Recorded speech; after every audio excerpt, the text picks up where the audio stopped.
Hello and welcome back to Podcasting is Praxis. I'm David, I'm here with Rob. Hello. James. Hello. Jamie. Alright. And Alistair.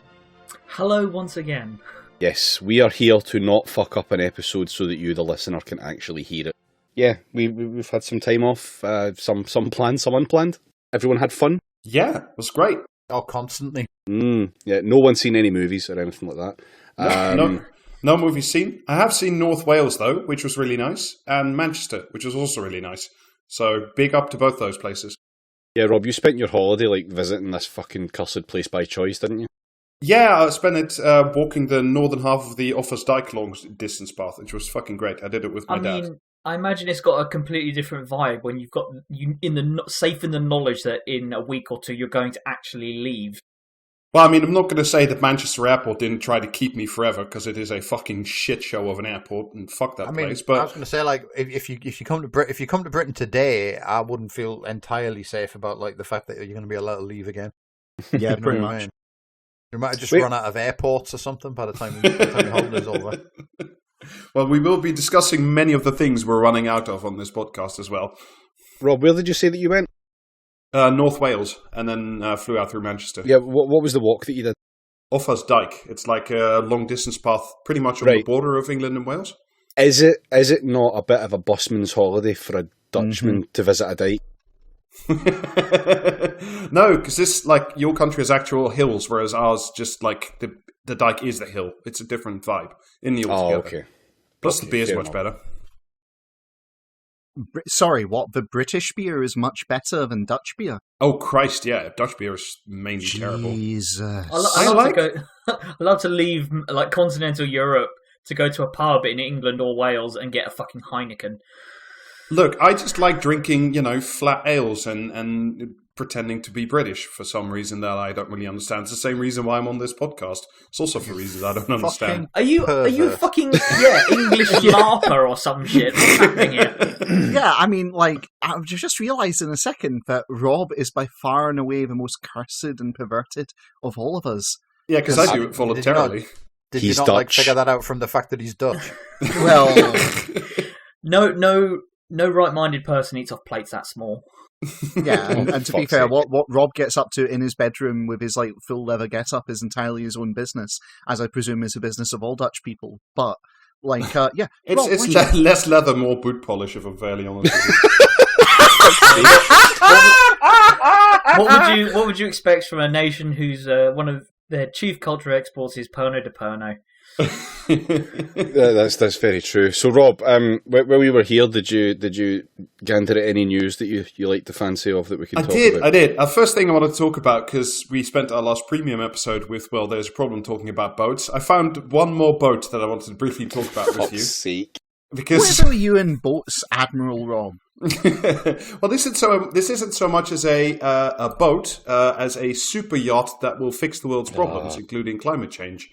Is this going to be some fucking carbon neutral or carbon negative super yacht? Is that fucking thing that looked like a hand plane? Yes, it is. So yeah, traditionally, yachts, of course, and super yachts especially, are very bad for the planet. But this one, a brand new one. This one has an orb on it. It does have an orb on it, and can I check? Presumably some kind of futuristic power source. It does actually. When you say yachts are usually bad for the planet, is it because they've got billionaires on board, or is it for some other reason? No, it is purely because they act as flotation devices for billionaires. Yeah, pretty much. And they, on average, emit about 7,000 tons of carbon every year. There's about 300 of them in the world. They make yacht fuel out of rainforest and polar bears. Yeah, but this one won't. This is the new super yacht called Earth 300, which will be the first emission-free mega yacht. And it's designed to pull in all the smartest people and all the world's richest people. And they will work together on the carbon-free super yacht to solve all the plans of the world. Or sink it. Just gonna put all the fucking millionaires and billionaires on one yacht and then give me a torpedo. I was going to say that the method through which it is carbon neutral is conspicuously absent from the description so far. Well, it's going to be that giant like vacuum cleaner or whatever they've got in Iceland that like sucks carbon out of the atmosphere. Presumably that is just going to like counterbalance the yacht that runs on like fucking. No, the yacht does not just run on Hope and Dreams. When it's built, it will first run on green synthetic fuels, but will eventually be retrofitted with a nuclear reactor based on thorium and sea salt. Yeah, it's a private thorium salt reactor. Powered yes. My God! So you're saying that there's actual serious money being put into developing yes. thorium fluoride salt reactors? Oh yes. And this IBM is behind this, as is a consortium of the world's superyacht builders and some other dingbats you've never heard of. God damn, Rob, you've actually given me a reason to fucking like this thing, and I'm very upset with you. Right, for those of us who know nothing, what's the big deal about a thorium fucking like salt thing? Right, you mentioned. Picture me grabbing the mic and shouldering Rob aside on this one. Go for it. Because so the reason our nuclear reactors are terrible is because they're not actually built to generate electricity. The electricity is a byproduct. What they're actually built to do is to be breeding grounds for plutonium. That was what the original design was for. The creating electricity for civilians was the sales pitch, and it was very much an afterthought. And so the first reactor designs were all basically built around how can we make plutonium for use in bombs, and by the way, how do we sell it to the public? I know, atomic power. Now, in practice, yes, they've developed reactors specifically for breeding plutonium, but the fundamental design of all reactors that are commonly used derives from how do we make plutonium, which is very fucking messy, because it has to use uranium as its primary, and a particular isotope of uranium as its primary source. And what this means is that it creates a ton of very radioactive waste, in the sense that it'll take forever to fucking decay. Yeah, but that's also the stuff that'll give us superpowers, so it's fine. Can we just take the waste and yeet it into space? Strangely enough, they did consider that, but they realised that if one of those rockets blew up, it would possibly kill everyone. And you're what? Not seeing a downside here, like no. Yeah, exactly right. But here's the thing: so little known story. The guy who actually engineered the first commercial reactor, so to speak. He actually kept working for the Department of Energy in America back in the day. And then he came back to them like 5 years later and said, hello, I've got a new theoretical design for a reactor which gets rid of all the problems of the old ones. And they all sat up straight and said, this sounds excellent, tell us about it. And he said, well, it uses another radioactive material called thorium, which is massively abundant in the ground. We pull it out of every single mine that's in operation. Seriously, the shit is like everywhere. One mine can pull out enough thorium to basically power the entire planet for a year if you build a reactor that can actually use it. James, you're getting really close to like becoming a convert to this insane super yacht, so I just want to put the brakes on. Well, no, hold on. Thorium doesn't sound like a real thing. It sounds like something like they'd make a shirt out of in Lord of the Rings. Well, no, it is. It very much is real. It very much is real. As is Bilbo Baggins. Oh my god! And it is. Is the thorium in the room with you right now? Okay, right. Thank you. It is. It's also genuinely useless for most practical applications, apart from this. And so what he did is he figured out how to build a reactor that, if you mixed uranium in with it, what it would do is the uranium would turn the thorium into more uranium. And then as it decayed, it would produce far less waste, is the long and short of it, essentially. So all you need is a big batch of thorium and a tiny little bit of uranium to get started, and that's it. No plutonium production at all, and so none of the bullshit that goes along with that is impossible to store or get rid of. And so this sounded great, and he even said that he'd improved the safety features, that by making a liquid thorium and fluoride salt, you could essentially run that through the reactor and set it up in such a way that if the cooling system broke, all the fluoride and thorium would drain out and it just would stop reacting. There'd be no runaway conditions or any of that shit. You don't need to continually spend power on it to keep it cool. You need to just spend power on it to keep it going a little bit, and it can actually fuel itself, essentially. So perfect in every way, except it couldn't create plutonium. And so what do you think they did? They turned around and said, well, that's all very good. You're fired, and we own the plans for this. Goodbye. And that was it. That was the end of it. This was back in like the 60s, if I recall.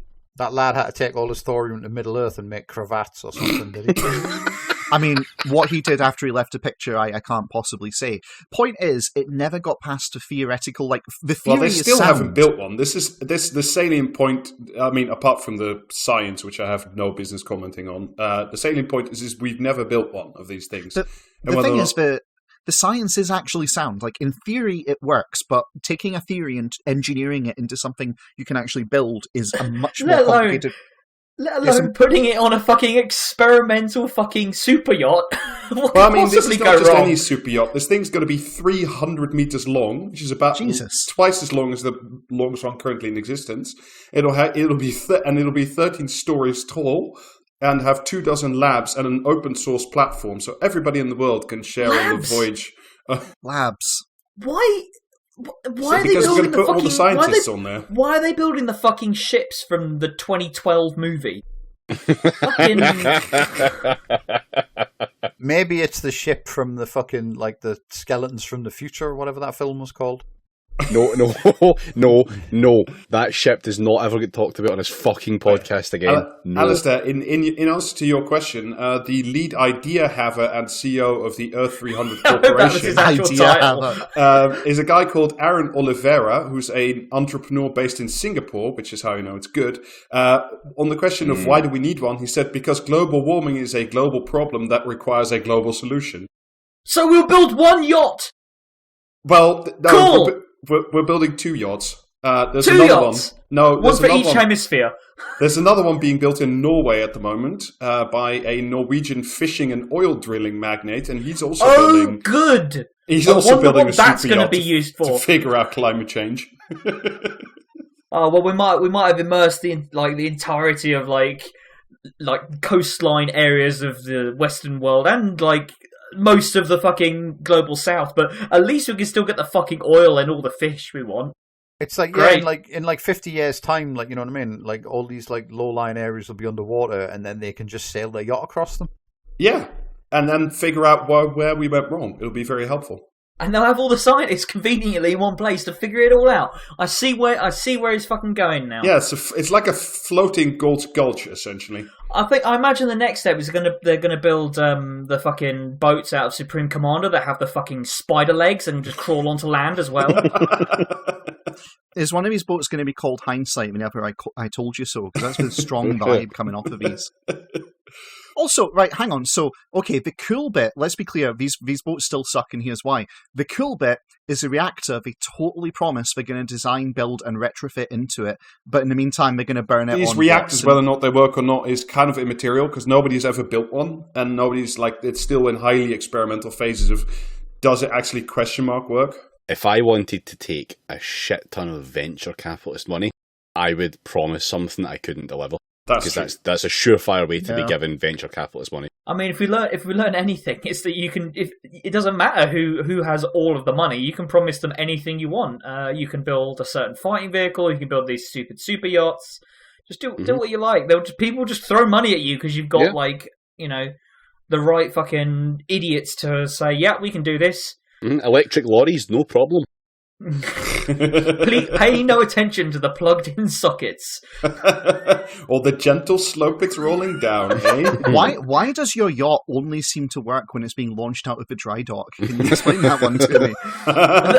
They're gonna fucking mount the fucking super yacht into like a rail gun.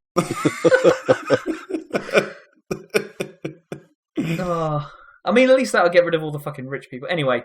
Just tell the investors you can't look directly at the yacht because of like particles or some shit. And then do all your updates. Do all your updates by just showing them footage from like Stingray or something like that. You know what I mean? It's actually that's probably part of it because it also is relying on quantum computing. Yeah, it does. It's going to have a quantum sake. computer on board. We can't be really precise about how we're going to build this in the perspective because it's made from quantum materials. Has it also got a fucking time machine and a fountain of youth and like a magical elixir that increases your IQ by 30 points? Alistair, I don't want to give too much away, but we will be returning to Fountains of Youth later in this recording. You done it again, motherfucker. For real, though, the only people I know who are seriously investing in trying to develop a liquid fluoride salt reactor, thorium salt reactor, are the Chinese, and that's it. Like, it's the only nation on Earth that seems to be taking this whole idea of, hey, limitless electricity. I was going to say, because China's the only place with an actual functional state, for better or worse. Once again, save us, President Xi. Well, speaking of functional states and save us, President Xi, shall we turn to our second nugget? Well, I don't know what else to call it. Like, just the breakdown of the United Kingdom? Like, the ongoing breakdown. Decades in the making, hundreds of years in the making. I think the term we want to look at and seriously consider using is societal collapse. I think that's not a bad way. I saw earlier today one of the Tories at Tory conference said it will be a British Renaissance. And I think a very British Renaissance, that's my pitch for like the title of season 3. Because it's folks, it's not going well. Like, I don't know, I read a whole bunch of stuff over the break, and I thought I'd just put it together as like a series of snapshots, as like sort of the critical support beams that like hold the UK up.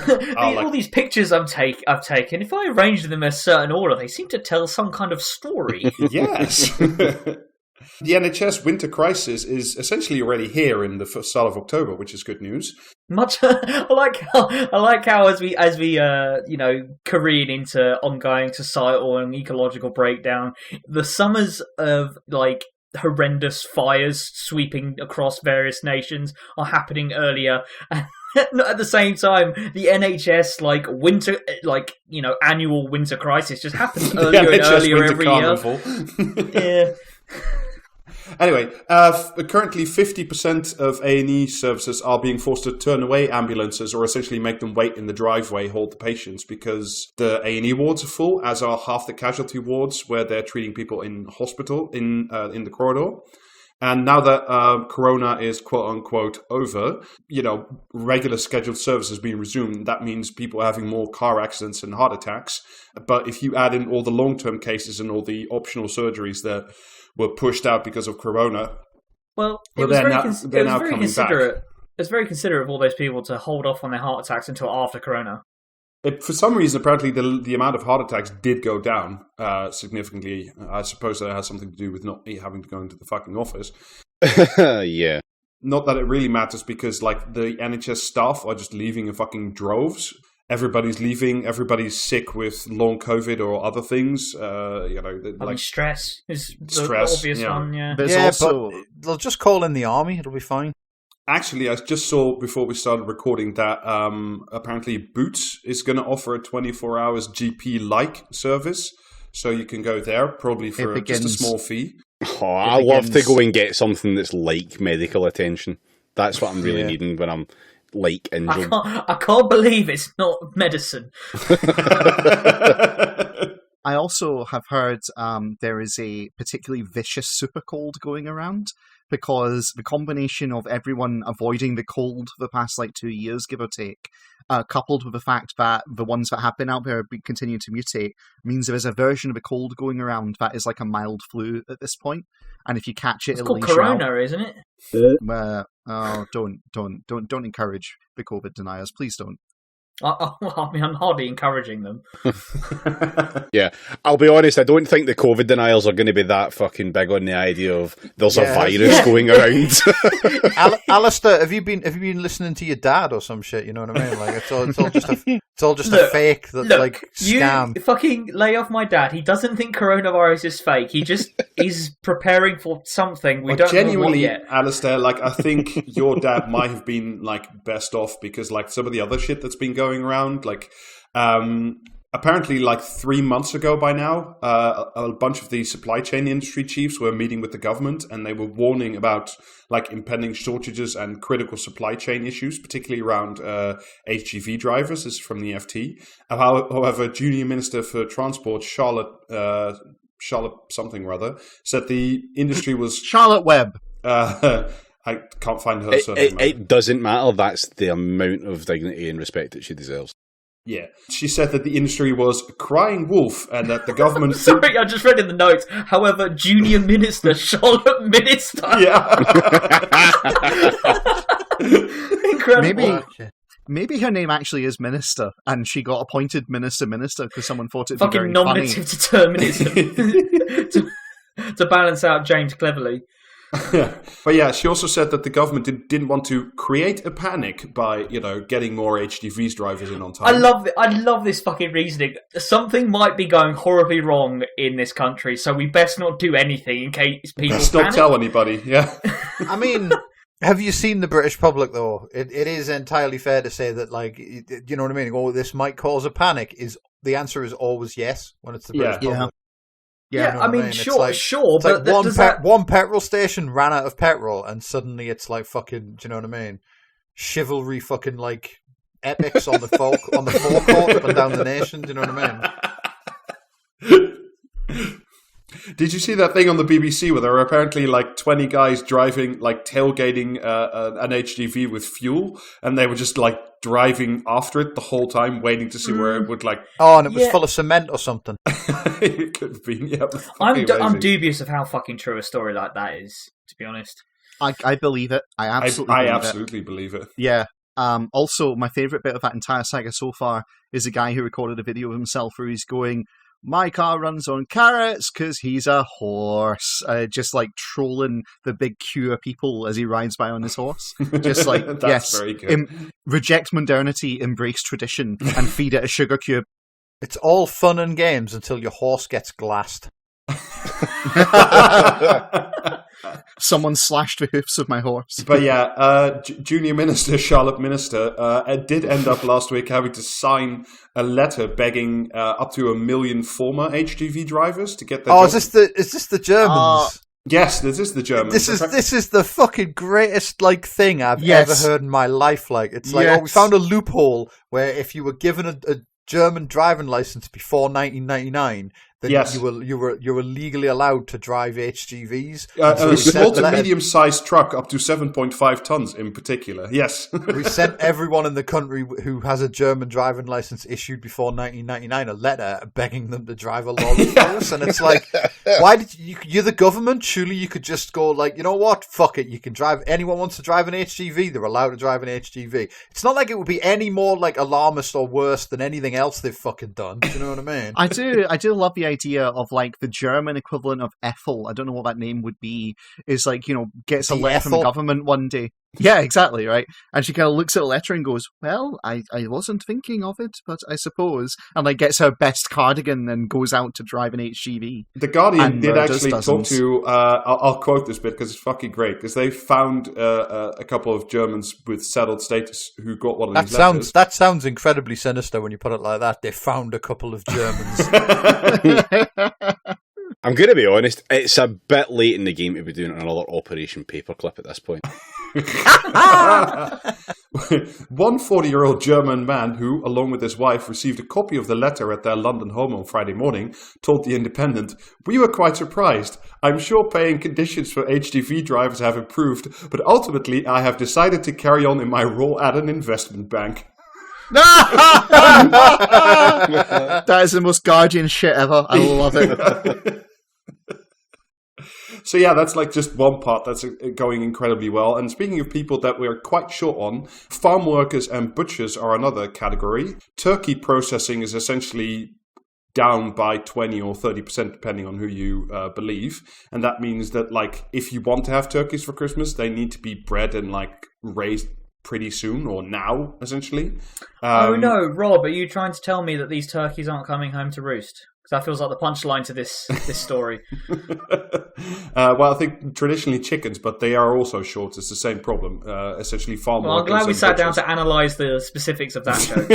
Yeah. Well, it's good to be precise. It's always the fucking like classic bit on our podcast, isn't it? We do a joke and then we take it a fucking part and see what made it tick. Aircraft crash investigators, but for jokes that we make ourselves. Yeah. Why don't we make the joke all out of the black box stuff? Yeah, exactly. Sorry, Alistair, could you unpack that one for me? Oh, fuck's sake. No, I would, but I can't seem to get into the fucker. Yeah, so apart from the turkeys, which are not coming home to roost, neither are... Hey, that's pretty good. That's what you think of that yourself. Comedy gold. Yeah, Absolutely thank you. fantastic. Try the fuel, everybody. Is there a fucking echo in here? What's going on? If there is still fuel, because at this point in time, I'm not sure about that either. Because today also is the gigantic pig slaughtering festival has begun. Because farms are becoming too David crowded. Cameron must be turning over in... Oh, I suppose he's still alive. But Yeah, because of animal welfare rules, you can only keep so many pigs per square hectare. And When you said big pig butchering festival, I thought it was going to be about like how everyone's like, you know, insulting the police on Twitter now. It's like the end of days, that, you know, like people just don't respect the Metropolitan Police anymore.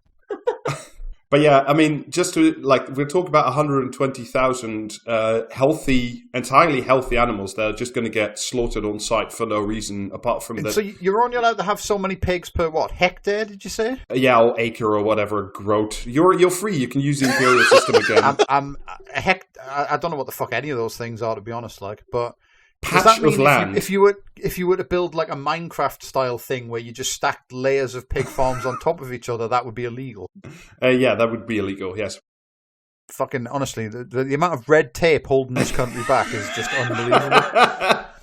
Actually, I don't think it measures things in like hectare by the cubit or something. So like we're probably okay on that. Cubits. Yeah.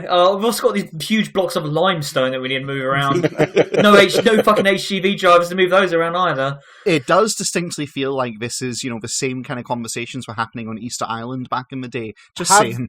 Have they considered stacking like 3 of the pigs on top of each other in a trench coat and having them drive a lorry? Not yet, but I don't think that's going to be. We're going to be much far behind. Well, that they did ask, but they said that they were too busy working their job in an investment bank. So. And hey, and I do want to stress that like this is not just like a Brexit, you know, no access to cheap European labor anymore. This is also because the amount of slaughterhouses we used to have has been halved since about the year 2000, and the largest 11 slaughterhouses in the UK kill about 92% of all pigs. So if you take like the workforce, are you trying to tell me that the fucking contradictions have been heightened again? Yes, the contradictions are heightening again. That's essentially also a good name for this this segment. I just love that we spent decades like sharpening our entire infrastructure and supply chain to the finest possible point, with like absolutely no like slack or room for like errors or anything. Just on the absolutely fucking staggeringly like optimistic assumption that nothing would ever go wrong. Yes, I can't believe that didn't work. British optimism, Jamie, you can't beat it. It was the most efficient. It was certainly the most cost efficient to like literally chop the legs out of every and any kind of redundancy or spare capacity the UK had. People that have done the best out of fucking the entirety of this, you know, like just-in-time delivery, all of that is just, you know, the vertical integration of Amazon is the obvious example. And everyone wants to be fucking Amazon, right? Yeah. Can the pigs retrain in cyber? Well, it's too late if they fucking have retrained in cyber. They need to be HGV drivers. They can't actually. They've been beaten to the punch. Long-term listeners will know that there is indeed a warehouse full of cows with VR sets on their heads. So they're just too slow. But yeah, don't worry about it because the army is now actually in the game. They're gonna start helping transport fuel from. Is that the army? The army by EA Sports. Yeah, the army has long gone. I don't know, if you were looking for someone to replace a bunch of like ruthless slaughtering monsters, the army isn't perhaps the worst shout. Well, I'd like to think people who work in abattoirs are a bit more compassionate than the fucking army. Huge fucking slam on like butchers there, you know. Yeah. I think the numbers were that we were give or take like 100,000 HGV drivers short in general, but the army's called in 100 drivers, so don't worry about it. It's fine. Good. So 0.1% of the problem solved. Exactly. Excellent. And apparently they have literally only just finished their training at like Hollier's site, so I'm not really sure how good they are going to be anyway. If they get every lorry driven by a soldier to pull like 999 other lorries behind it, problem solved. No, it's easier Jamie, than that. you've invented the train. Unlike civilian drivers, right, the military drivers, A, don't have work week limits, and B, can be illegally meffed up. So, you know, each of them will be able to do the work of 10 men. right? Exactly. Well, I mean, as are HGV drivers anyway, because they've extended the working hours of HGV drivers beyond, the previous legal limit, which was in place because of reasons of exhaustion anyway. But don't worry about that. That'll be fine. So next step, meth, basically. No, we can't afford that. It's going to be a hat that slaps you every 2 minutes. Yeah. And like the thing that's going to make that's partly influencing this, and it's going to make everything like much worse. Is like there's huge problems right now in the global supply chain as well, specifically to do with shipping and shipping containers. Oh, is some cunt stuck in that canal again? No, I mean, canals aside, I think I was actually talking to someone the other day about like they like import stuff from like all over the world and all that shit, and they were saying that it's gone from like $1,500 to ship from one part of the world to the other to $15,000. Yep. So Yep. It sounds like it's going great. Yeah. The FT actually talked to one of the CEOs of one of the world's largest shipping companies, and I'll just read this as a quote.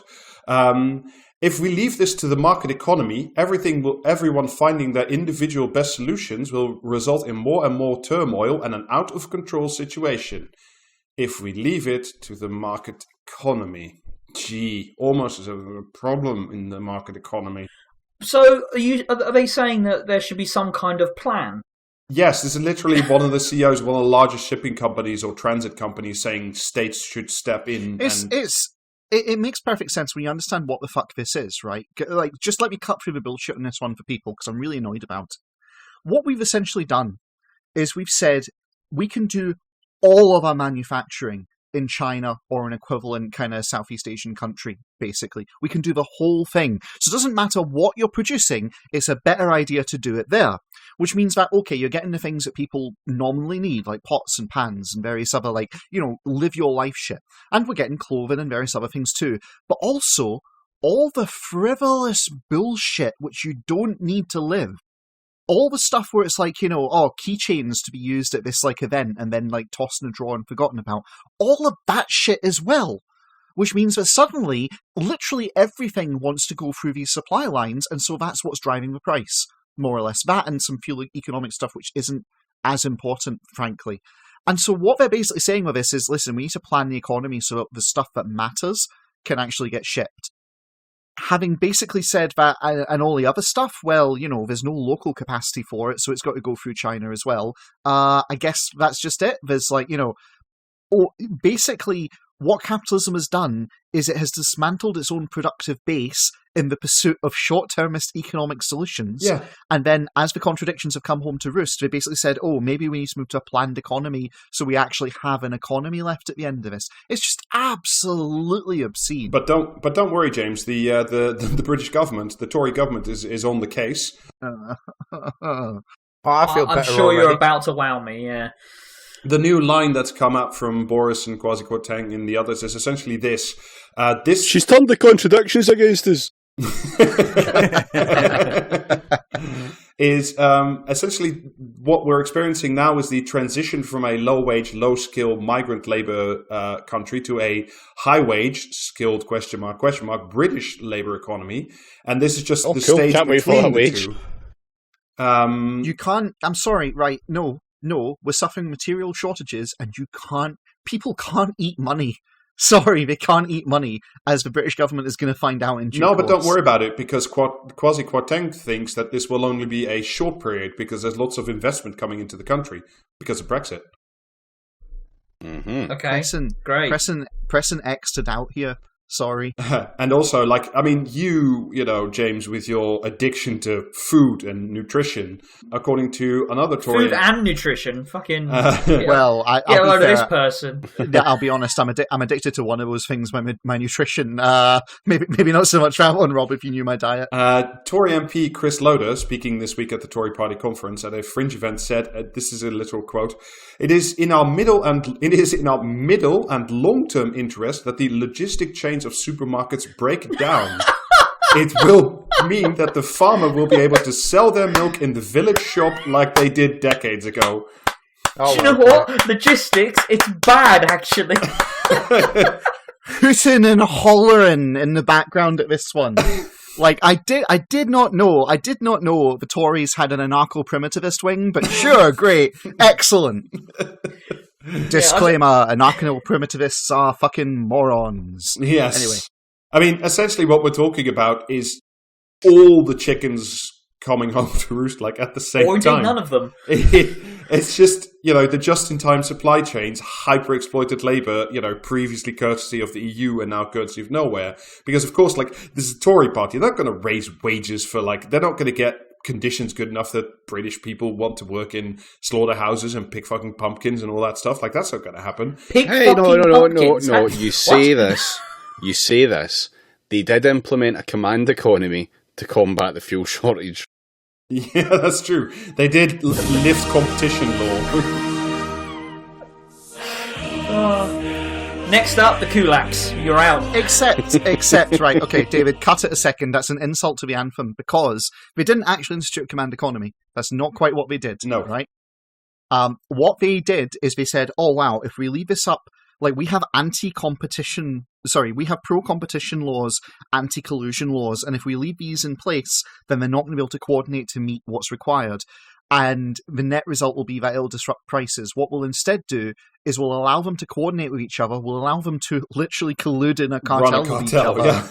Yeah, that's what we did. It's not a command economy when it's a cartel. They are distinct things. But, I mean, apart from anything else, because I spent some time thinking about this over the break as well, like, the serious point here is, of course, is that this is not just... Sorry, I do like the image of Rob just being like, this country sure is fucked up. Lovely hills, though.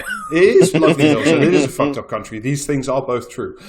But if you look at, this is not just simply a thing of Brexit, regardless of what all the idiots on Twitter are trying to tell each other, is that essentially I think this is very much a problem of the neoliberal state, which is not a doer, it's a contracting agent, it's a letting agent.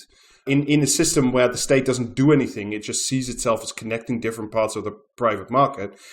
People want houses, so it's not the job of the state to build them, it's the job of the state to connect people with landlords and builders, but never to do anything, over time, and since Reagan and Thatcher for sure, and since Blair and Cameron and all that, government isn't the solution, it's the problem. So the state keeps retreating into its role as essentially like a fucking letting agent, so sitting in the middle and allowing bits of the private market to connect with each other and to help those along with gigantic gobs of state money.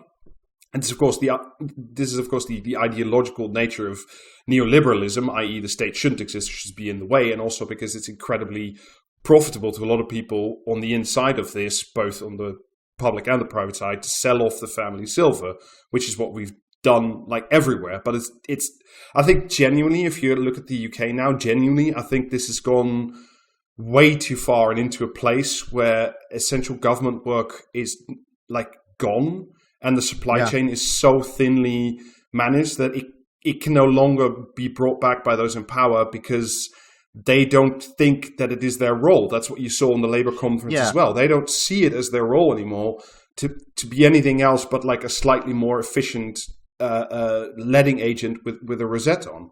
So I think you're mostly right, Rob. I've also been thinking about this, and I think there's two parallel strands going on here which you put together that explain all of this.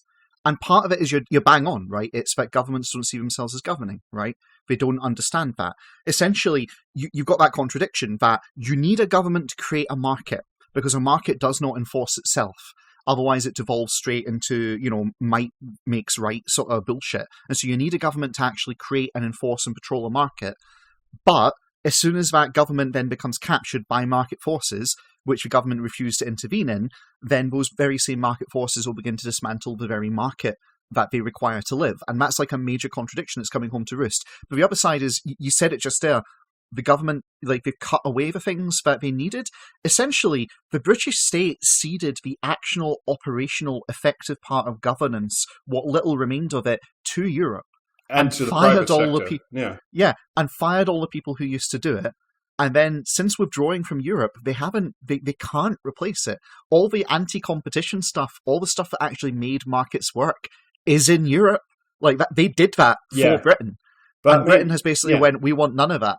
and didn't replace it with anything. And I think if you look at some of the stuff that we were just talking about, like the fuel crisis, the gas crisis, Corona, the holes in the NHS, the holes in the food supply chain, Southern Waters like dumping massive volumes of sewage water again, despite getting that multi-million pound fine. I think these are like gouges far beyond, I think, that most of us saw coming in, like the bedrock of like core state functioning.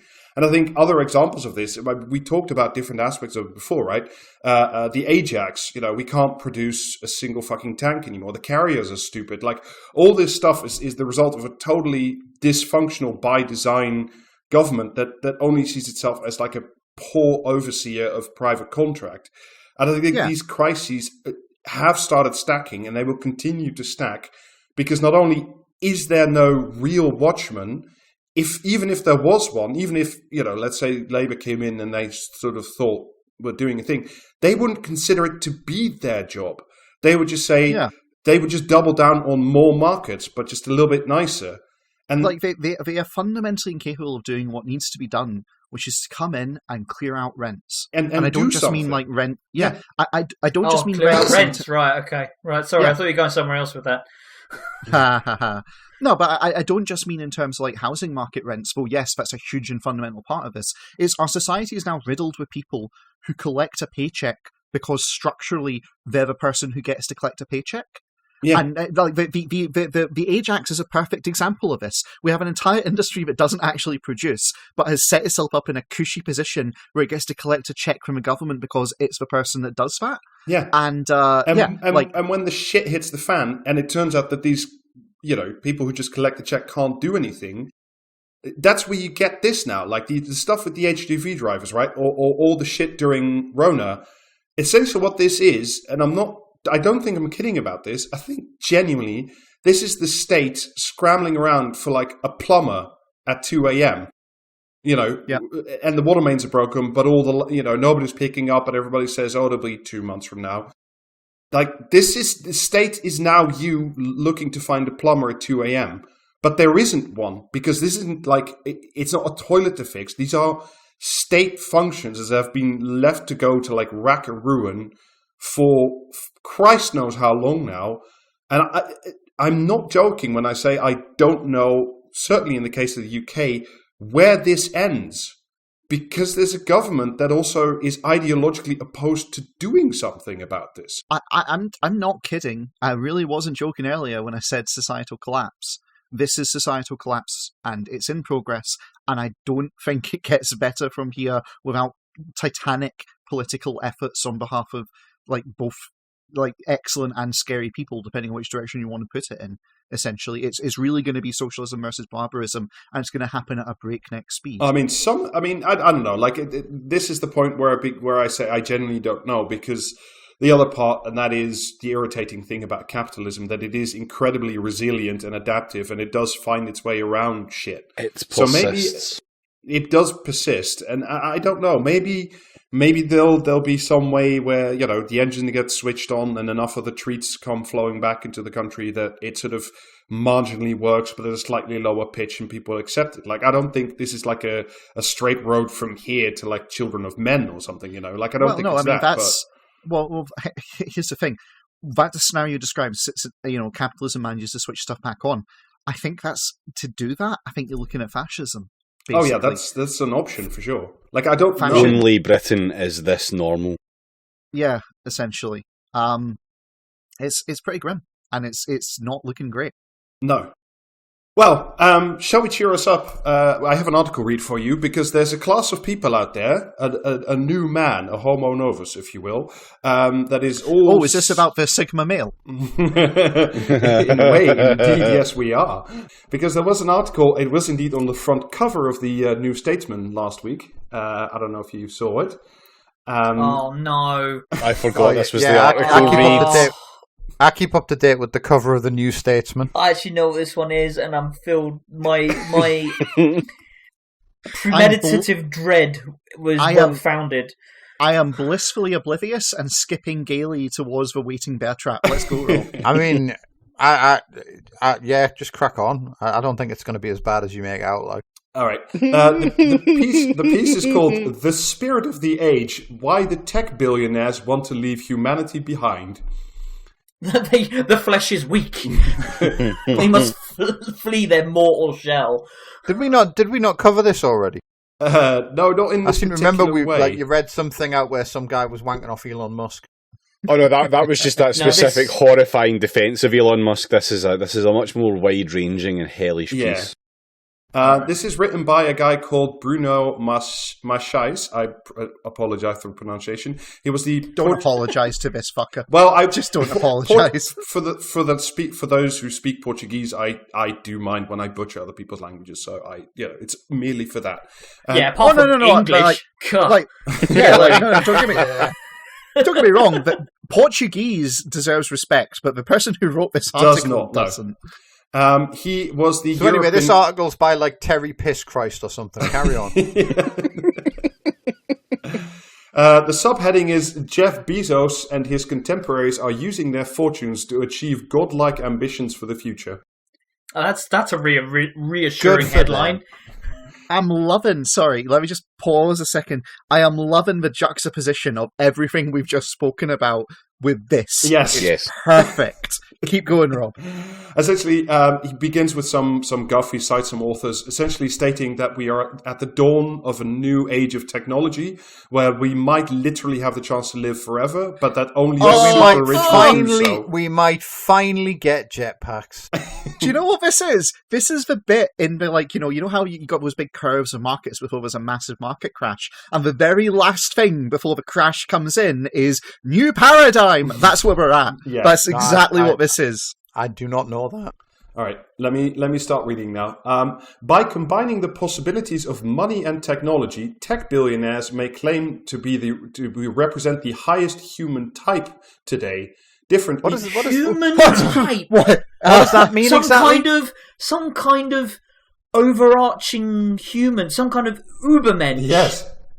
What do you mean by combining the powers of like money Captain and technology? Planet? Did they mean like paying for technology? Because I think we already do that. No, they have a lot of money and also technology. At least we got a name for it now. They got it from the Transformers and their Monojon cubes. But yeah, anyway, Alistair, in answer to your question. Are they going to invent smart money and it's like a $5, but whatever pricks on the back of a $5 now like smiles at you? Jamie, they've already got that. It's called Bitcoin. Yeah, the highest human types is like a thing. He says the Middle Ages were the ages of the saint, the Renaissance were the age of the explorer. Like that guy on Twitter the other day sharing like the chart that showed you like what fucking job you would do based on your eye color or something. It's pretty close to that. Because that was incredible, and what was absolutely fucking amazing about that was phrenology for the Dulux dog. There was a single colour of eye at the top of the chart where it was like this like fucking is the rarest person. They are like god kings who walk among men. That was basically my eye colour. So I was like, I think you've got that fucking wrong. I'm just on my way to define an era as we speak. You know what I mean? That's all I did last weekend. I defined like 3 eras before fucking Saturday was over. But yeah, essentially, we now live in the age of the billionaire because they are the highest human type available today. Different epochs produce different forms of social organization, different artistic styles, different technologies. Do they also create different human types? How would you describe our historical period? The age of the smartphone, the age of the internet, or the age of the billionaire? The age of the fucking clown journalist would be how I would describe it. Like presumably there's a circus somewhere that like collided with a fucking, you know what I mean, with a writing class and it's just shitting these fucking clowns out at a rate of knots. When did young boys stop wanting to be like Captain Cook and start dreaming of becoming a revolutionary, such as the 18th century Frenchman Jean-Paul Marat or the 19th century Italian Giuseppe Garibaldi? Today, they want to be the new Musk. No, right, has Musk got a biscuit named after him? You wouldn't want to go down the shop and ask for a packet of musks, would you? Like, yes, okay. one minor thing. We do indeed live in the age of oligarchs. Except that's not like we're talking about structure. This is great men of history shit. It is very much great man of history shit. Yeah, love this I mean, shit. this human type shit. Like, it just sounds like it was written by a senator from the X-Men. The ruling human type in each historical period has... Was this written by Magneto? No. Remember, Magneto is like the rebel, the person who's doing the uprising, etc. Is this just like it's not racism if you call people types instead of races? Is that that's what this fucking idiot is getting at? Let's test this. Rob, can I make It's a request? not phrenology. I've used the spreadsheet. Rob, can I make a request of you? it. As you're reading the rest of this article, could you substitute race for type, please? Well, it doesn't quite work. No, I won't do that. It's close, but it... Then, Coward. Yeah. This isn't fucking choose your own adventure. Yeah. Should we write our own article and just talk about that? Yeah. Yeah. Or should we talk about one of those eras that Jamie's defined? I'll make the wiki. One of the eras I defined was the era of talking about the Bond film on the podcast. Rob, take it away. The ruling human type in each historical period has taken over from the previous one the task of moving history forward. The saint, the explorer, the lonely scientist, the revolutionary. I don't want to have to school this guy or anyone on anything particularly, but history just moves forward. Do you know what I mean? That's how time works. Oh, this is you don't need a guy to get out and push it from the back. Do you know what I mean? I am missing Eleanor Janiga for this section so hard. Jesus. They seem to be on the right side of They seem to be existing on the right side of history in areas where action is both possible and productive. It is difficult to speak of revolutionaries in ancient Greece, and might be just as difficult to find a genuine exemplar of the revolutionary alive today. At least outside of China. I think they've got one of them in a fucking tomb in Moscow somewhere, haven't they? What's this shit about not being able to find any revolutionaries in ancient Greece? What about that lad that lived in the jug? I can't remember his fucking name for some reason. Well, because I've got brain problems. But Diogenes, was it Diogenes? Yes, Diogenes. He did live in a barrel. Yeah. Yeah, he was a revolutionary, wasn't he? Yeah, no, but he wasn't, because he wasn't the right human type. Oh, too old. Where there is a ruling human, Merely a featherless biped. where there is a ruling human type, there is history to be made, but each type belongs to their historical period and cannot survive for long once history has moved on. Is this guy thinking of lizards or something? Yes, do you know what I mean? close. It sounds like you've got all these lizards, but they all have to exist in their own terrarium with their own special fucking environment. You just take one out and yeet it into the bath for an hour, it might die. It's very stupid. It is both. It is basically Galt's Gulch kind It of. is. John Galt come. John Galt. Galt. Yeah. Okay. Right. Sure. John Gulch, Space Marine. Okay.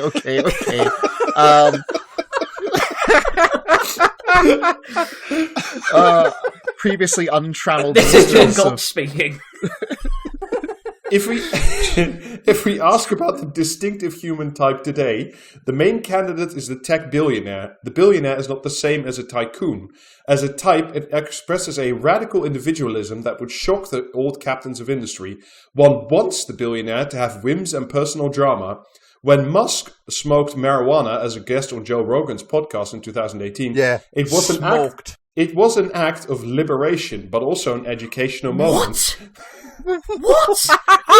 The only thing anyone got educated, but as a result of that fucking spectacle, was how much of a goober he looks like, smoking a fucking blunt. I was gonna reinvent the era, but then I got high. I was gonna get the space contracts, but then I got high. The billionaire seems to have been granted a particular license to be him or herself, to express themselves fully. That cannot be account of their billions. Carnegie and Rockefeller had equivalent worth, but they were serious and sober. They did not speak for technology, and much less for history. This This genuinely reads like some sort of like really really weird like RPG rulebook or something. You know what I mean? Yes. Like, Yeah. Oh. No, well, I mean, it's explaining a setting to you. yeah. That's what fucking it's world doing. building, but for real life. Incredible. Yes. Just drop enough acid and accidentally confuse the GURPS rulebook for the Bible or some shit. You know what I mean? The contemporary billionaire, by contrast, has projects or missions and seems connected to higher aspirations of mankind. Space exploration for Musk, space and eternal life for Jeff Bezos, universal democracy for Mark Zuckerberg, or Twitter's Jack Dorsey. Excuse me. Excuse what?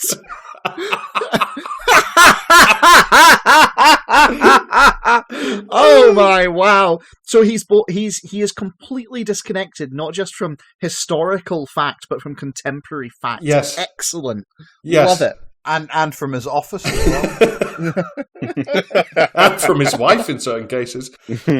The billionaire as an ideal type is also a founder. In the mythology created around the people such as Zuckerberg or Bezos, they received a mandate from heaven, unequivocally expressed in an original intimation of their future. And they went... What? Amazing! Mandate from heaven. Yes. The oligarchs have a mandate from heaven. Unironically. Yes. On top of all of that, they get +3 on saving throws versus poison.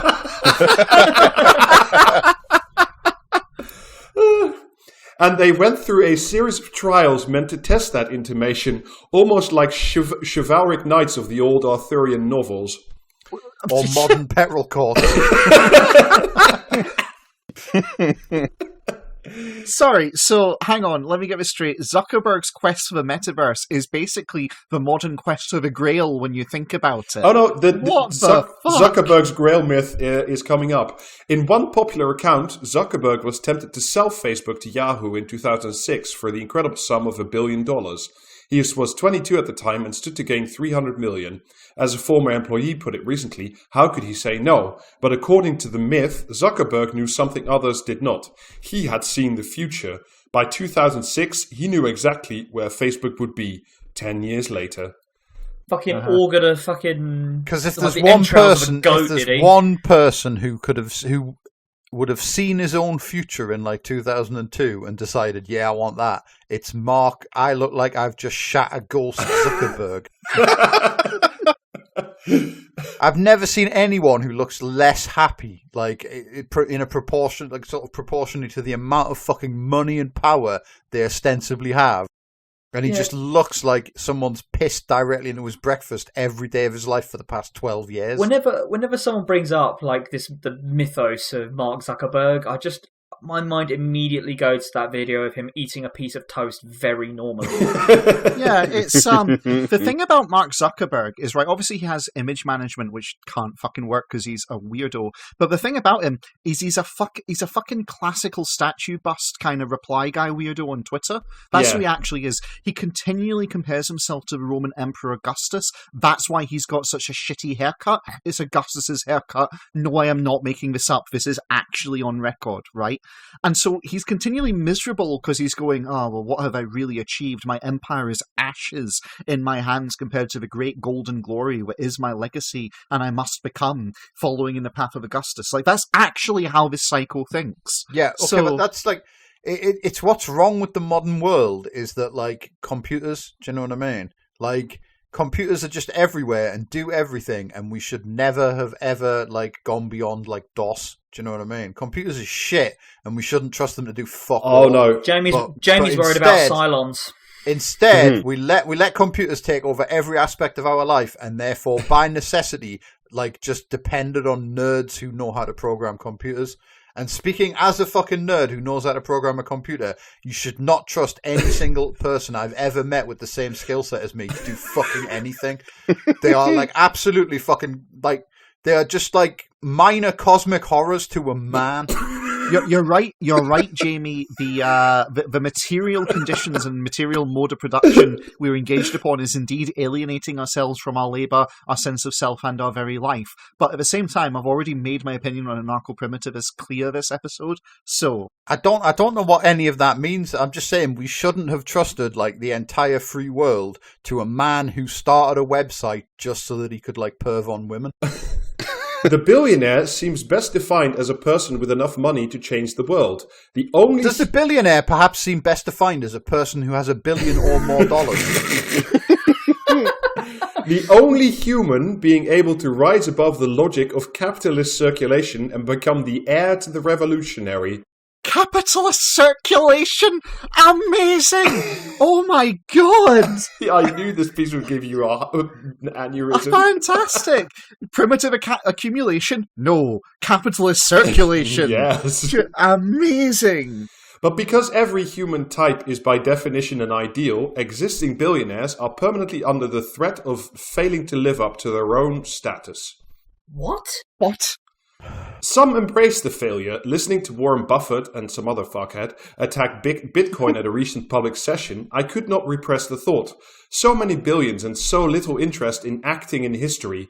Just a little game of capital accumulation, money creating more money, the product being merely a thing. There we go. This lad's a Bitcoin guy. Suddenly it all makes sense. At the opposite end stands Satoshi Nakamoto, the creator of Bitcoin, whose net worth is forever frozen in the blockchain, not to be used except as pure symbol, a rallying cry for historical change. No wonder Buffett called Bitcoin disgusting and contrary to the interests of civilization. That's a really long-winded way of saying he forgot his password to get into his wallet and now that money just lost forever.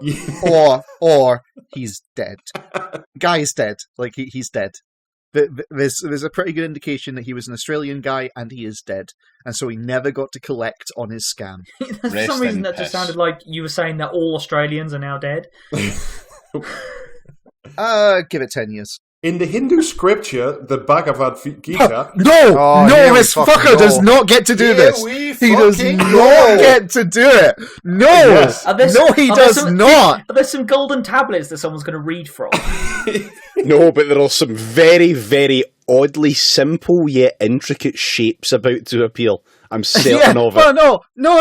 The Bhagavad Gita is a genuinely moving human epic that has profound insight into the nature of being a human being in the world, right? It is legitimately something quite powerful, and I hate whatever this fucker is about to do with it. Go! But have you considered that it might be a guide to which type of human is best suited to get out of history and push? Well, because otherwise we're never going to get over this fucking like time hill.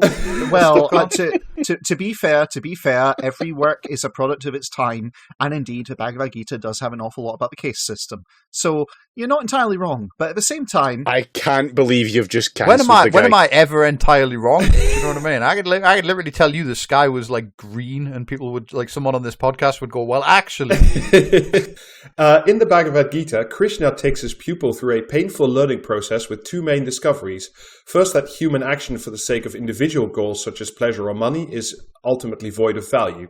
Second, that penicillin. Second, that overcoming these personal goals does not mean replacing them with quiet contemplation or mystical experience. They should be replaced with historical action.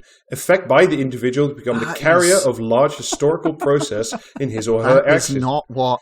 This is the question the figure of the tech billionaire poses. That's not what it means. That's not what any of that means. Jesus Christ. This is just this guy screaming about how no one's going to remember him when he's dead. You know what I mean? Yes, yeah, it basically is. And I cannot stress enough how much that's not the lesson of the Bhagavad Gita. It's not any of the lessons of Bhagavad Gita. That, Jesus fucking Christ. This is the question of the figure of the tech billionaire.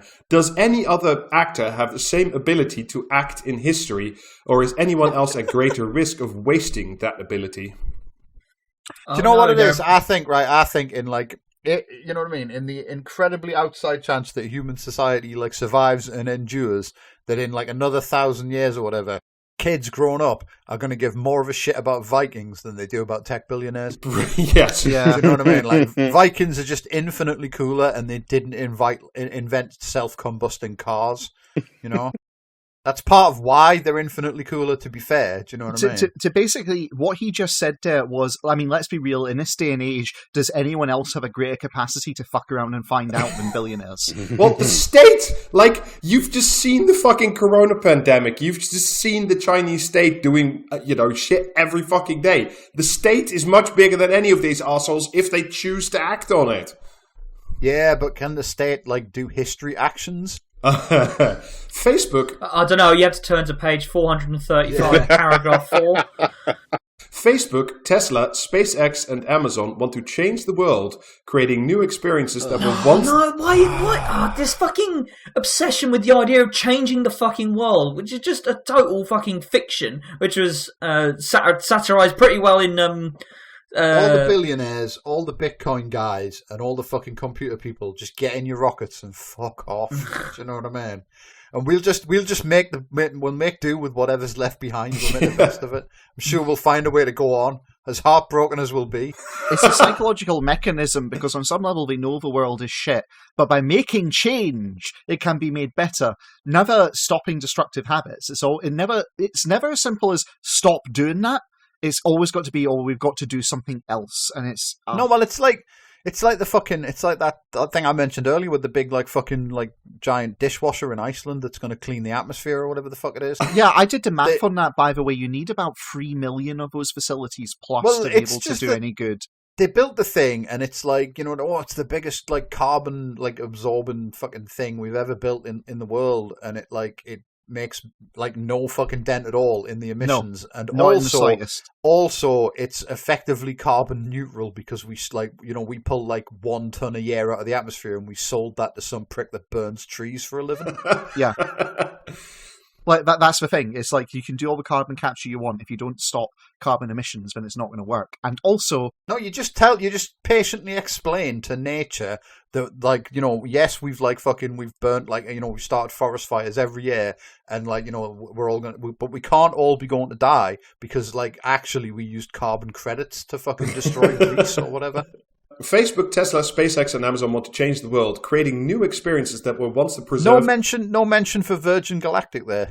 That were once the preserve of science fiction, a privatized global financial system, the colonization of space, advanced AI, autonomous cars that can be summoned across the country using a mobile phone, swarms of delivery drones, and an interface linking the human brain to the internet through a surgical procedure.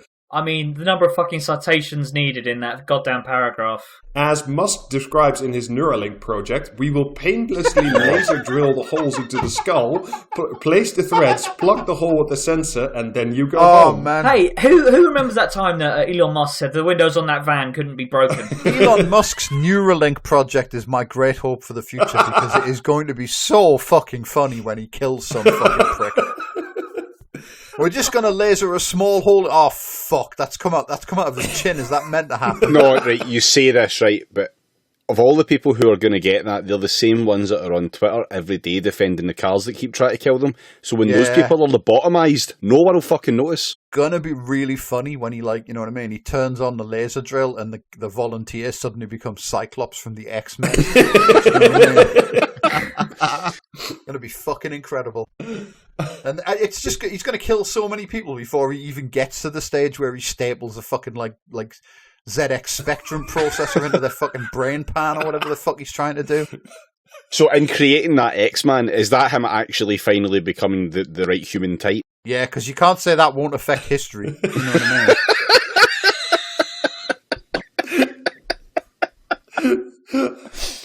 Oh, fucking hell. And also, this is just trepanning again. This article's great. I don't know what the fuck you lot were all twisting about before we started reading it. I'm having the time of my life. Yeah, it's pretty good.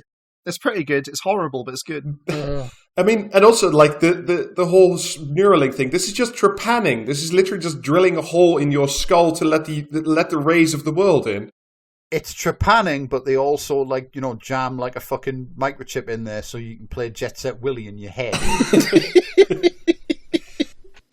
Bezos, in addition to chairing the Amazon board, runs a space flight... You know what would be even funnier would be if the Neuralink apps actually works and is fucking amazing, and when they put it in a monkey to test it, the monkey kills everyone and takes over the planet.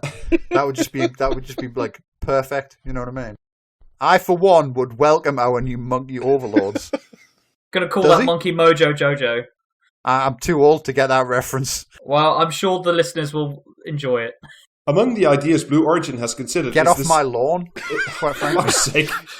Can I just say, Rob, I love you how you kept persisting through and just attempting to claw your way uphill. You should know by now it's only going to make me worse. Yeah, I know. Sisyphus with an article read. Fantastic. Among the ideas Blue Origin has considered is settlement of artificial habitats in orbit around the Earth, each of them with a potential population of 1 million. Some will be Some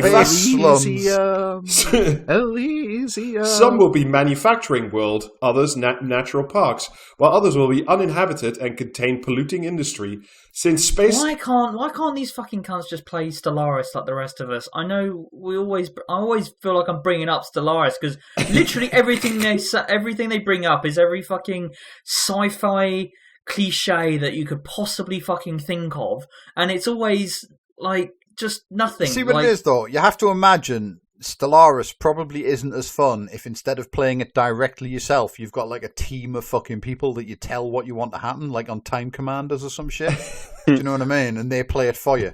Because that's the only way they could get anything done. I'm going to be real. I honestly think, just like serious comment for a second, I seriously think that the sci-fi writers of like the 60s onwards, who are all fucking misogynist, right-wing, just arseholes, and the sci-fi industry was really dominated by these fuckers. You go back and read Foundation, all the rest of them, it's full of some absolutely atrocious garbage political shit.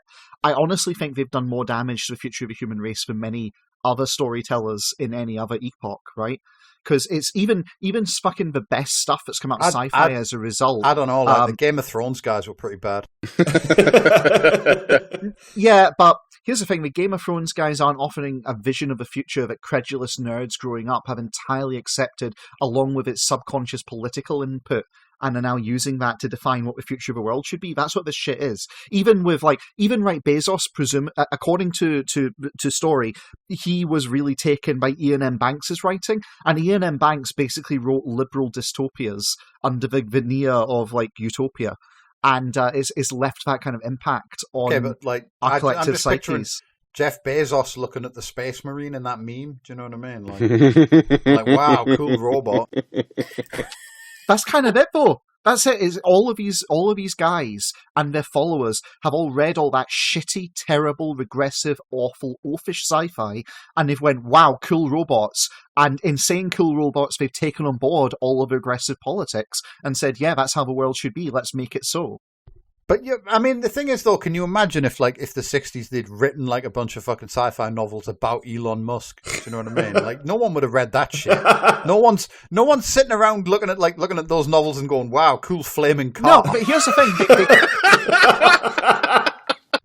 They kind of did. They wrote novels about the mythology that Elon Musk is trying to play to. The arrow coming out of it and going over his head is the car is on fire. So the question arises, should a modern society use its powers against those whom we expect to bring about the greatest historical transformation? Are we still talking about X-Men here? Should it strive to keep these things as they are, or should it give those people free rein, with all the dangers that it could carry for democratic and social values? Dude, I hate to break it to you, my writer article guy, but you're wrong about literally everything, and you need to be like given a cup of tea and sat down in a nice padded room. And yes, we need to lock up all the billionaires and expropriate their wealth and use it to not keep things as they are, but undo the damage they've done already. It is October 1917. Invent X-Men. It is October 1917. It is October 1917. In Europe, people cash out instead of becoming billionaire human sky gods. I'm summarising a little bit. Sorry. Oh, okay, right. And I was about to say, editorialising a little bit. Yeah, just like strange tonal whiplash there. Oh, sure, just going to say the quiet part out loud. Okay. In Europe, people cash out instead of becoming billionaire sky gods. They're off, quote, having romantic affairs and meeting interesting people, end quote. Instead of becoming sky gods, they give their money to a bank, which gives it to investors, which give it to a brilliant investor who sells off again to have affairs and meet interesting people, etc., etc. This is an eternal recurrence. Billionaires are supposed... No, you don't get to drop nice shit in there. Sorry. Yeah, but he does. Billionaires are supposed to break that cycle. This is back him writing. They have That's not how it works! You don't even understand what... Never mind. Sorry, carry on. They have as much money as an investment fund or a portfolio of investors, but they are human beings with passions and dreams and images of the future they want for themselves and others. Images of the future, like a fucking one of those fucking street pictures that you get where they paint like spray paint around a bowl and shit. That's the fucking image of the future. And then go, cool. The problem with billionaires is that they're just normal fucking people. Like, maybe we'd be better off if they were like X-Men or whatever the fuck he's talking about. Do you know what I mean? If like to become a billionaire, you had to be a better type of person with like, you know, like longer legs and could jump higher or whatever the fuck. You know what I mean? Like, but it's not. It's just normal people, like, and they inherit usually like a huge amount of money, and then they just go completely fucking insane from like trying to cope with normal human anxieties, while the entire world like fucking like sucks your dick and goes, "Wow, you're the future." You know what I mean? Like Elon Musk isn't built to cope with that. That's why he's such a fucking absolute shambles of a man. Basically, yes. Every ruling type is a bridge between two historical epochs. The saint was the bridge between the classical and medieval worlds. Navigators and explorers such as Columbus were the bridge between the medieval and the modern world. The revolutionary was the bridge between the modern and the contemporary world. As for the tech billionaire, he or she stands on the threshold of a future technological world, holding the promise or the threat to take us across. But the path is narrow.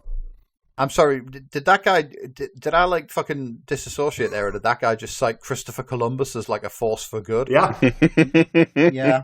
Christopher Columbus was the bridge between the medieval and the modern world, Jamie.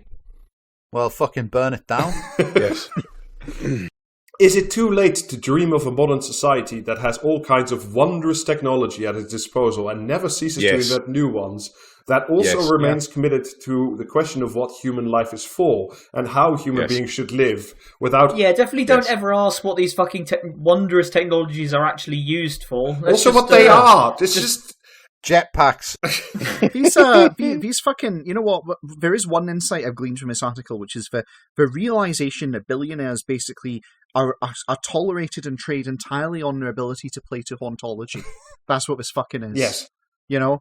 It's desire, it's nostalgia for a future that could never have existed and is now dead, is what Elon Musk and all the others are trying to keep people in line with. If Elon Musk was really like the real world Tony Stark, then the Happy Mondays would be cutting about in a flying car like the Jetsons by now. At one extreme, technology is opposed from above. Society is ruled according to a single dominant vision of the future and moves in a predetermined direction. Liberal political societies are fragmented and diverse, with social forces moving in different directions, often resulting in a noisy and agitated state of paralysis. But authoritarian societies can move in unison. In this case, the transition to a technological world leads to the disappearance of human autonomy and freedom. At the other agitated paralysis sounds like a side effect you'd get on something. You know what I mean? Like, I'm taking these tablets to help me sleep, and I've suddenly come down with agitated paralysis. Also, something that's in a state of paralysis can, by definition, not be noisy and agitated. It's just, that's not how words work. Jesus Christ. What a wonderful publication the New Statesman is.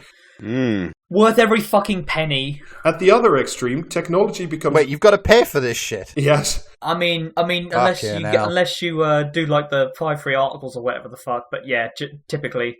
I mean, I sacrificed one of my 5 free articles, and I think you can all agree this is worth it. I mean, are you likely to see any use from the other 4? For this fucking podcast, yes, I will. I think it's time we went back to the old Statesman. James has some feelings about going back to that. At the other extreme, technology becomes the object of social and political resistance, even widespread suspicion. tech entrepreneurs are forced to cede control of their core activities to society. This would mean that the full ambition of their project is sacrificed. Technology is placed in the service of existing social relations and structures rather than the transformation of social life in its present form. So those are the two things we don't want to happen. Autonomy or, technology placed in the service of civilization, essentially. Those would be bad. The middle path... No steppy billionaire snake. Almost. The middle path is the path of the billionaire. But when Bezos... There are three paths. One is guarded by a complete cunt who always lies. The middle path is that one. I'm sorry, Rob. That one went into my brain like fucking Elon's laser, frankly, and I'm having a time. God damn. The middle path is the path of the billionaire, but when Bezos announced he would be flying to space on the first crewed flight of the rocket ship made by Blue Origin, one felt he had decided to evade or postpone the question of historical transformation, making it disappear into mere entertainment. Almost as if he was just a cunt all along. I'm sorry, the people who pointed out that their ships just looked like giant penises were far more cogent and accurate analysis than any of this guff, frankly. Many were rightfully shocked by the many billions Bezos spent to fly in space, or something close to space, for just 4 minutes. Why not build a city on Earth, or save thousands of lives by investing in healthcare, or try to bring peace to a troubled area of our planet? In fairness to him, a certain amount of frivolity... Why did you not simply buy the peace of Afghanistan, Mr. Bezos? In fairness to him, a certain amount of frivolity was to be expected. Yeah, like fucking multi-100 billion space boondoggles. I do like that throughout this entire fucking article. Like, this is the most intense criticism he's able to muster. Not whether we should entrust this much power to one person who is essentially unaccountable to anyone. Maybe some state, if the state was to ever actually try and do anything about it, but let's face it, probably not. Yeah, let's just assume that it's good and then go from there. If Bezos faced so much difficulty attempting a new headquarters for Amazon in New York, how would these larger missions hop all over the regulatory and political barriers in their way? The misalignment of private fortune and larger social purpose is close to complete. Yes, almost as if large private fortunes and social purpose are divergent from each other. You fucking imbecile. It's just... What if we just had no contradictions, Rob? Yeah, what if we just dissolved them? What if we just dissolved Jeff Bezos in some acid or something? Boarding acid, let's do that. I have met or corresponded with famous tech billionaires such as Peter Thiel or Mark Andreessen several times. The worst name. Yeah. Welcome back on the pod. Technically, it's a theme. Yeah. Finish that one yourself. More than with great statesmen or artists, there is somewhat strange expectation that they should be closer to the truth and have an inkling of what truth is. As Hegel noted after watching Napoleon... No, right, sorry, hang on. I was like, I'm just going to let that one go, and you immediately go into Hegel. Fucking hell. This is torturous, right? I'm sorry, Jamie, I was with you, but as this guy gets deep down the well, I'm losing it. I'm genuinely losing it. As Hegel noted after watching Napoleon ride past at Jena in 1806, I saw the emperor, this world spirit, go out from the city to survey his realm. Something like that. The reason, I think, is that a billionaire no longer needs fellow human beings for anything. He has left humanity behind to go somewhere else, one imagines. And one can only assume that is good. I'd love to be left behind by the sky gods.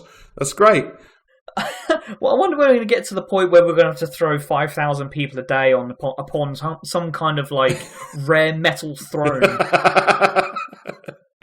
So on these occasions, I stood there, appropriately silent, waiting that the word could be spoken. Which word?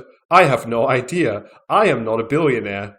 The word only they could know. In the end, of course, we know the billionaire is mute. because history speaks through them, but not in their voice. Hey, I've got a suggestion for a word.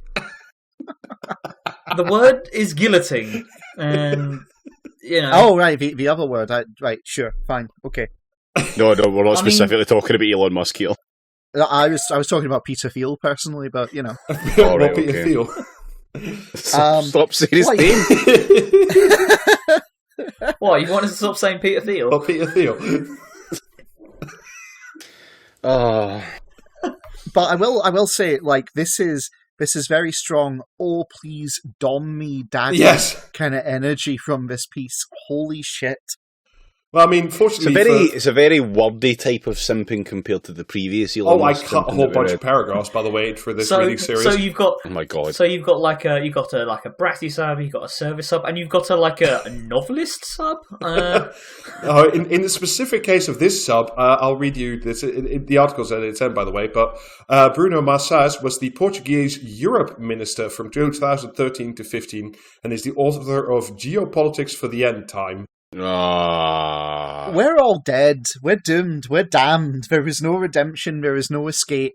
We are surrounded by simpering morons who just desperately want to choke on the cock of their god kings as their god kings lead us all into perpetual destruction, death, and pestilence. Yes. Fantastic. There is nothing to be gained at all other than dragging down your enemies with you at this point. Do you reckon when in like the medieval period, when you obviously had like warlord type kings that ruled over, their fiefdoms or however you want to describe them, do you think there were like peasants that were proper just simps? Yes, absolutely. Yes, 100%. Right. Did the British Isles exist during that period? If so, yes. Also, someone pointed this out the other day, right? Which is if you go, whenever there is a new intellectual property release which got a cool villain, you go on Twitter or, Tumblr or wherever, and it'll be full of people simping really hard for the villain. Simping, okay. Yeah, like, Lady Dimitrescu or whatever the fuck it was. I don't know, I didn't play that game. Dimitrescu, and people got extremely horny. Oh, was she the tall vampire lady? Yes. Yeah, Yes. so Okay. someone pointed out, and I'm like, yep, can't argue with it, which is, that's how minions get started. They just be simp really fucking hard for the villain. I'm pretty Because sure that was they've got actually a spin-off of a different film. Well, no, right, okay, but that's how they sublimate their sexual energy into simping for this person, and that is basically this. Elon Musk and the rest of them, the billionaires, the oligarchs, they are super villains. They are Lex Luthor, they are villainous, and people are simping for them hard as a sublimation of sexual energy out of their own anxiety about their own irrelevance, and it's right in that piece we just read. And that's the future. We talked about it at the end of the whole supply chain thing before we started reading this article. This is the form of the neoliberal state. Not only can they not do anything, they don't think that is their job, that they should do anything. Actually not doing anything is great. Yeah, because we need to let, fucking Starmer in his speech when he was talking about climate change, he said the thing that's going to solve it is that Boeing is inventing a new thing with hydrogen wings or something. It's at the same fucking level. This fucking simpering level of just letting, this guy was a minister of state, and his answer is, we need to just... That is extremely depressing. Just let go of the wheel. Just let it go, because then, my sky daddy Elon Musk can fucking take over. Have you seen some of the people who get to be ministers of various states? It's not like it's an important job that they only reserve for the best of us. Yeah, but this is my point exactly. Like this is sometimes, the sometimes your surname is just minister, and that's how you get the job. But this is the fucking rot at the heart of the state. You see this kind of shit from colonists a lot. Why are there no more great statesmen? Why are there no more, where are the leaders who will take us forward? It's because we've allowed ourselves, and the state is so captured that it produces these idiots simpering. It's because of the way modern life works. Do Yeah. you know what I mean? Like, everyone's like, fucking, who's that guy with the legs in the desert? Was that Alexander the Great? No, that's unknown who he's referencing. It was strongly implied to be Ramses II. Yeah. Ozymandias is one of the names of right. Okay, Ramses well, II. like, but do you know what I mean? Like that cunt wouldn't have lasted 20 minutes on Twitter. You know what I mean? He turned up, they'd have given him a blue check mark, and he'd have been in full meltdown by the end of his first 3 days. It's just, do you know what I mean? And you'd be on your fourth account. You can't. Oh yeah, that was a while ago. Do you know what I mean? Though you can't have these great elder statesmen who push history forwards. You know, work the little crank handle on top of history that makes it go. You just can't have those people in modern life when we know every single fucking thing about them ever, and we can yell at them on fucking on the internet. What we need is less Ozymandias and more Ian Aseel. For real, it would require a complete reinvention of it that these fucking oligarchs are incapable of actually embracing. And in credit to Ramses II, he actually was a capable statesperson who did a bunch of building and all the other shit that they are incapable of doing. Yeah, I mean, that guy actually left something behind. What the fuck is Elon Musk going to leave behind? 2 battery factories and the bunch of the broken corpses of his workers. Fuck that guy. It was easier to fucking leave things behind back then. Do you know what I mean? You could just go, oh, you know what we can do now? We're going to build a fucking pyramid, lads. And everyone would be like, holy shit, this is revolutionary. But that's been done now. It's like the Beatles. Everyone constantly fucking bangs on about how amazing the Beatles were, and they were just early. You know what I mean? They're just if the Beatles started now, people would just be like, well, yeah, that's all right, I guess. Do you know what I mean? It's just the benefit of being first. Everything's been invented now. Do you know what I mean? Except the jetpack. This is the real end of history. The first that we get now are also so fucking stupid. It's like that idiot cruise liner, the super yacht that we started the episode with. The board of that company behind that is stacked with people from all the usual corners: the Bill and Melinda Gates Foundation, the CIA, McKinsey, all the usual shitheads, all the people with the money and the connection. And what they're doing, instead of actually thinking revolutionary thoughts, is just fucking dicking around and building a hyper yacht. Yeah, but did Ramses II ever build a boat with an orb on it? Well, then, you know what I mean? Maybe they'll have invented something that lasts. You don't know. But the Egyptian throne, it was acknowledged that Cleopatra had the biggest Nile-going barge ever in existence. She had the at the time equivalent of a super yacht. Okay, right, but shit still came out of one end of it. Do you know what I mean? Yeah, and Cleopatra's a really bad example because she got fucking murked because she couldn't govern. Yeah. It's I'm just saying that super yacht's already around. I'm not saying Cleopatra was any great at governing, but No, my point is, right, that history is written by the victors, so you're never going to hear about how those people went out to the town square and someone called them a dog nonce and they just lost their fucking rag. Do you know what I mean? They just not put that in the history books. Actually, Jamie, surprisingly, some of that is recorded, and it's some of the funniest fucking shit you'll ever read in history. Sorry, I just want to check something with you. Are you arguing that the protagonist of history right now is not the unbound billionaire, but the poster? I mean, hasn't it always been? Yeah. What was Diogenes if not a poster? Yeah. Socrates was definitely a poster. So I guess that ties it together quite neatly, doesn't it? Audience, we present to you our thesis for Season 3. The great man of history is actually the poster. Yes. You too are the great man, woman, for real though, it's you brought up that lad with the fucking the copper, the shitty copper. Ian Aseel, yeah. Do you know what I mean? What was he doing if not fucking posting? Correct. God damn it! Yeah. There we go. People the world is falling. We found these tablets from fucking ancient Babylon, and it's someone kicking off with his wife because she went to sleep with his fucking mate or something. People have always been dramatic as fuck, and it's yeah, they have. You just don't hear about it because the people who write history books are just tragic nerds. That's it. Friendship ended with Trash Future. Now 10k posts is my best friend. Here we go. Welcome to Season 3. The world is going to shit. We're all doomed, but we're going to post now, through it. And at the end of the day, that's what matters. Now is the age of the poster. Yeah, but it was ever thus, is my point. In the meantime, the fucking earth will crumble around us and the treats will get very hard to find.